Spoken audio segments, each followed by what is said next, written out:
घेता येतो, ध्यानात राहते. शरीराचे बोट एक नाही हे भेद एक नाही हो, सोगत भेद आहे.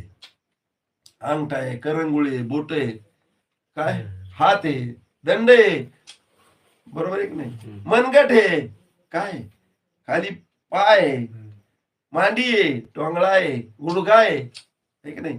मनगट आहे, त्या पायाचा अंगठा आहे, काय ते पायाची पोटरी, बरोबर आहे की नाही. एका शरीराचे अवयव आहे का नाही ते. नाक शरीर आहे का नाही, शरीराचं काय आहे अवयव आहे, सोगत आहे, भेद आहे का नाही त्याच्यात. नाक म्हणजे शरीर आहे का नाही, कान म्हणजे शरीर आहे का नाही, शरीराचा अवयव नाही का. हे भेद आहे की नाही, याला सोगत भेद म्हणा. कोणता भेद, सोबत त्याच्यातले त्याच्यात. तसं त्यांनी महाराजांनी सांगितलं आपल्याला झाडाचं डँक